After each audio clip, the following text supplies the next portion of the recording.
Chaque jour, Charles et Carole vous présentent la leçon de l'école du sabbat.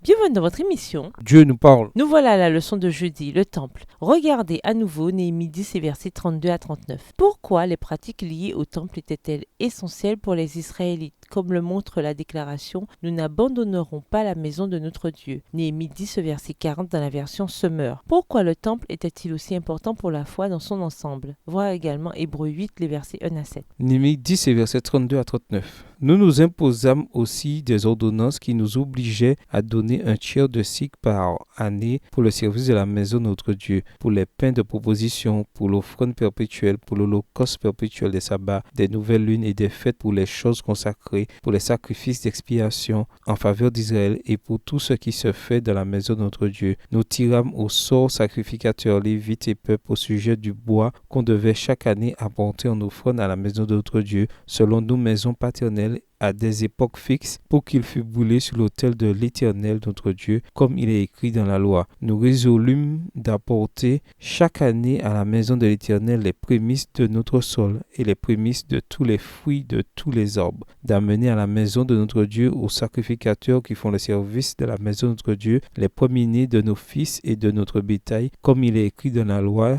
les premiers-nés de nos bœufs et de nos brebis, d'apporter aux sacrificateurs dans les chambres de la maison de notre Dieu les prémices de notre pâte, de nos offrandes, des fruits, de tous les arbres, du mou et de l'huile, et de livrer la dîme de notre sol aux Lévites qui doivent la prendre eux-mêmes dans toutes les villes situées sur les terres que nous cultivons. Le sacrificateur, fils d'Aaron, sera avec les Lévites quand ils lèveront la dîme, et les Lévites apporteront la dîme de la dîme à la maison de notre Dieu dans les chambres de la maison du trésor. Car les enfants d'Israël et les fils de Lévi apporteront dans ces chambres les offrandes de blé, du mou et d'huile. Là sont les ustensiles du sanctuaire, et se tiennent les sacrificateurs qui font le service, les portiers et les chantres. C'est ainsi que nous résolûmes de ne pas abandonner la maison de notre Dieu. Hébreux 8, les versets 1 à 7. Le point capital de ce qui vient d'être dit, c'est que nous avons un tel souverain sacrificateur qui s'est assis à la droite du trône de la majesté divine dans les cieux, comme ministre du sanctuaire et du véritable tabernacle qui a été dressé par le Seigneur et non par un homme. Tout souverain sacrificateur est établi pour présenter des offrandes et des sacrifices, d'où il est nécessaire que celui-ci ait aussi quelque chose à présenter. S'il était sur la terre, il ne serait pas même sacrificateur, puisque là sont ceux qui présentent des offrandes selon la loi, lesquels célèbrent un culte,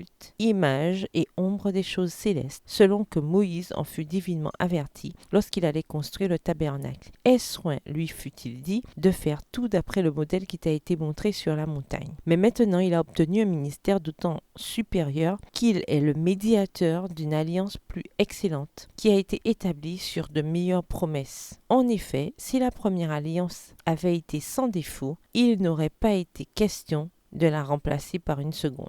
Les Israélites promirent de prendre soin du temple. Ils n'étaient qu'un petit groupe opprimé financièrement par les rois, mais ils décidèrent qu'ils avaient besoin de donner du peu qu'ils avaient afin que le temple puisse prospérer au-delà de simplement survivre. Par conséquent, ils choisirent de donner un tiers de cycle pour le service du temple chaque année, au lieu de le faire seulement quand avait lieu le recensement comme la loi leur donnait. La nation vit le besoin d'aller au-delà de ce qui était requis. De plus, ils attribuèrent la responsabilité de brûler le bois sur l'autel à des familles spécifiques, car ils reconnurent que sans organisation, la pratique finirait par disparaître. Les premiers fruits, les premiers-nés et les dîmes et les offrandes étaient des aspects du service du temple qui soutenaient financièrement le ministre des prêtres et des Lévites. 1/10 de tout devait aller aux Lévites. De plus, les premiers-nés étaient rachetés par de l'argent, ce qui ajoutait au montant que les Lévites recevaient. Pourtant, 1/10 du 10e des Lévites allait aux prêtres. Le temple était le cœur de la nation israélite. Il était tellement central pour leur foi que lorsque Nebuchadnezzar détruisit le temple en emportant ses objets sacrés, ce fut la plus grande des tragédies. Quand le temple fut géré de manière appropriée, il donna à la nation une vie spirituelle dynamique, car il montrait au peuple la solution ultime au problème du péché, c'est-à-dire à travers la mort d'un agneau. Quand Jésus mourut sur la croix, cette solution fut pleinement accordée. Romains 5, les versets 5 à 10. En outre, à travers le service annuel du jour des des expiations,